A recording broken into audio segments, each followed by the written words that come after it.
Adedoberu, you can see it.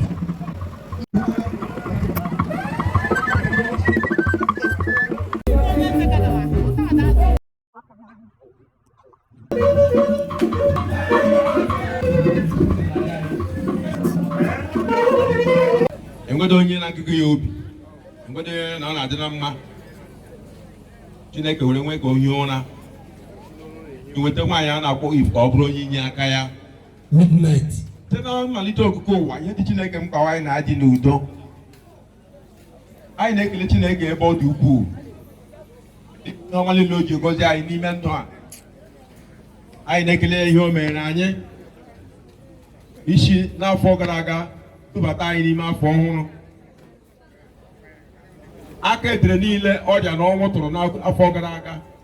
O mere ka anyị dị ndụ n'ala ndị dị ndụ n'ihi aha ya, n'ihi amara ya. Anyị na-ekpe ekpere sụ nwoke na onyere anyị na mmemme a. A ga-eji ala ga-aka ka a ji ebịa mma. Ị ga-enye ha udo na ịhụnanya. Ị ga-eme ka ọ gaziere ha afọ nke awụrụ ha afọ ọma. Adịrị nwoke mma, dịrị nwaanyị mma, site na Kraịst Jizọs onye nwe anyị. Amen.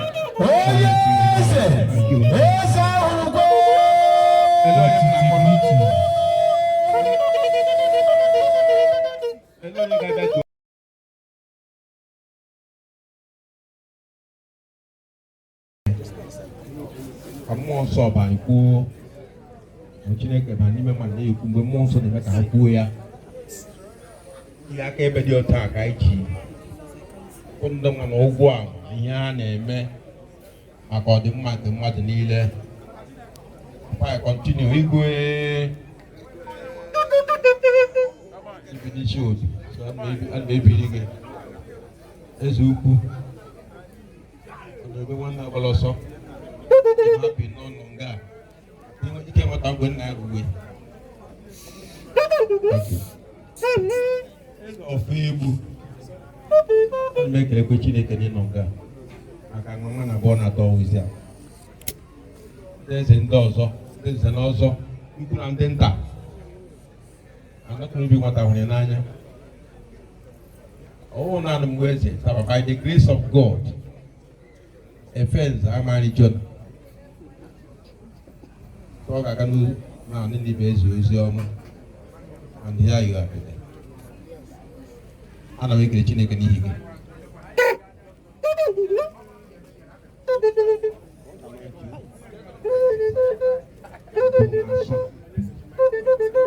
Ihe ka njọ awụda ọrịa ọgbara mmiri o chere pụtara n'ọgbọ taa eze akwụkwọ nwere bọọ gbara mmiri ihe nwere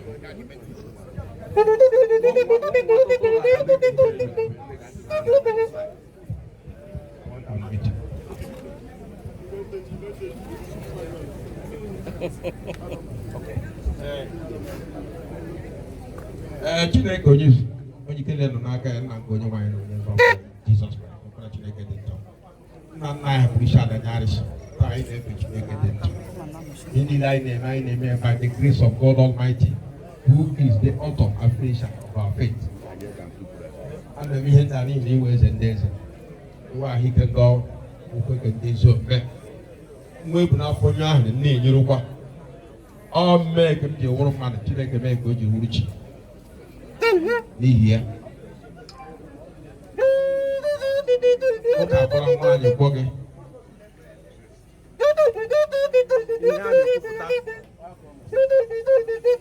ihe ị na-eme and ọ gwara m ugbu a dịchi taa ihe ụwa gbawara gị akụkọwa ị ga-emecha wụrụ deputy gọvanọ ụmụ ihe ndị ọzọ dị iche iche ga-abịa ọ na nwoke dozi ala eji okwompe ụlọ m esi oge nwezi mgbaraka ihe m na ugbu a emere m oge anọ m 48 years on throne elele m n'ogo nwoke odenye mma m gara so n'ihi ya nna m Chineke onye ezi omume ọkwa Chineke dị onye ikere nọ n'aka ya onye si n'aka enye ụwa ihe ọnwa niile dịka a kpọtara ya ikikere n'inyere m ka m jiri etụkwasị ugbu a n'isi so ọ ga-adịrị mma isi eke isi oyi isi afọ isi nkwọ Jizọs Kraịst onye nwe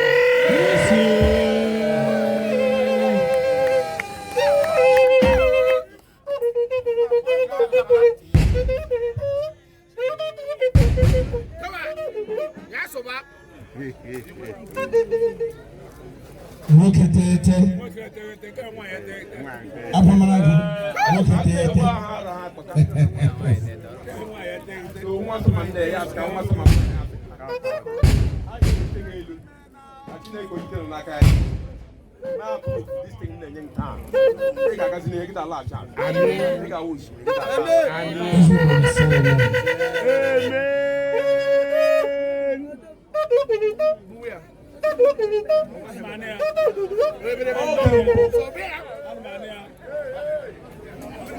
Okay, Paul. What is the Israel? You go na Madam Bauku. I met an old back to Cuba. I got a little.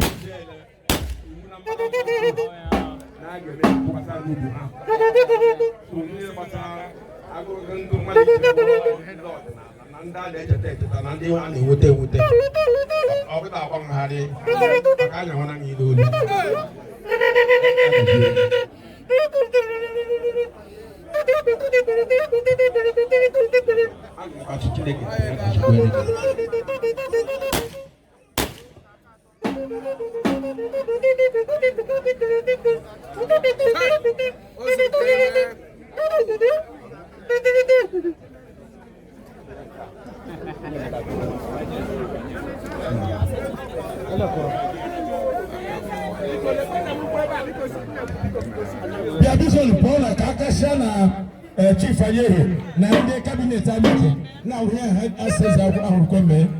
On a notion and because under one. Because Chairman General 10, because the man said because when they are for the Chairman, let them not block Chairman. Because oh no, that was let Chairman here, you can block him.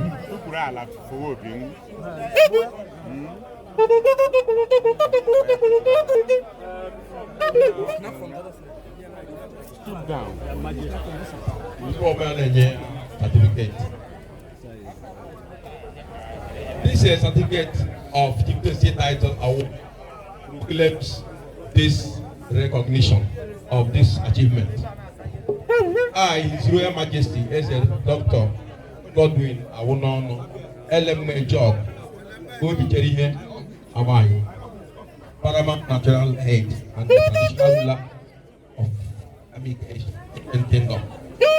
Senator JP, Ikechukwu Gidi na Abu Bezi Trinkasako, as I would be.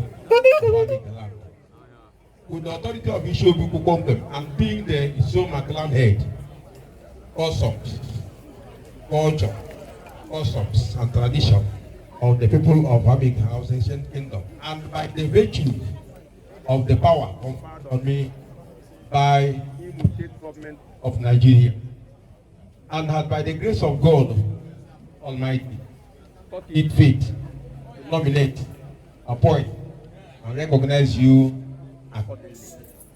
for honorary title and membership of SS Cabinet issued Kukonkem, Amike House Asian Kingdom, by your effort and contributions significantly to the betterment of the Eze and his community.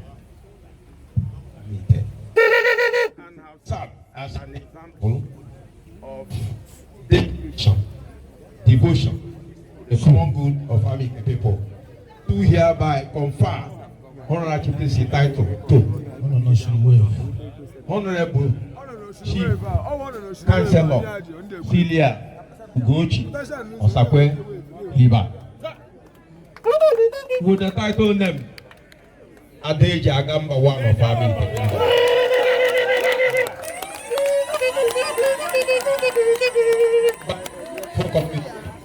Given unto my hands at Ishobu Kongwem, SS Palace today, 2nd January 2021. The motto of this palace is I and my father. God bless you.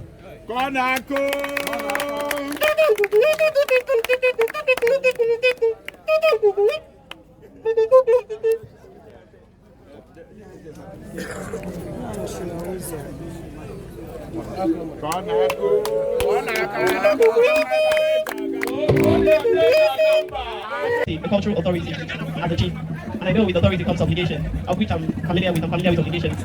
So I want to guarantee you that I will not let you down or your cabinet, the cabinet that I'm part of now. so I won't let you down. I'm good at, I'm a sportswoman, I'm good at relay matching. So I understand what it's to hit a battle and run with it. So I don't let people down easily. So thank you so much. Thank you. That's all.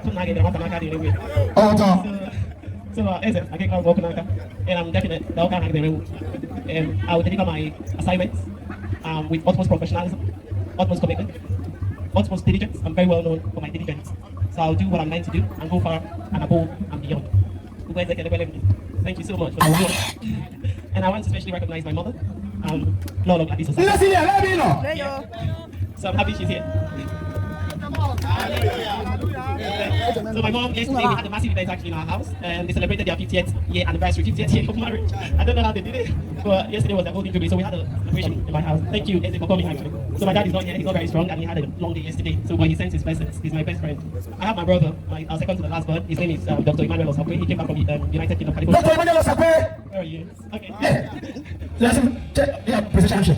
So Dr. Osakwe is a medical doctor, and he's the second to the last born, so he's my younger brother. So I'm happy he's here as well to represent the family. Everybody in my family are tired. We had a long day yesterday. So thank you. I'm not going to continue to talk. I'm happy you'll see more of me. Amike is like my second home. I'm from Aurora, and then you see local government, but Amike is like my home. So you'll see more of me, and you invited also to soon. So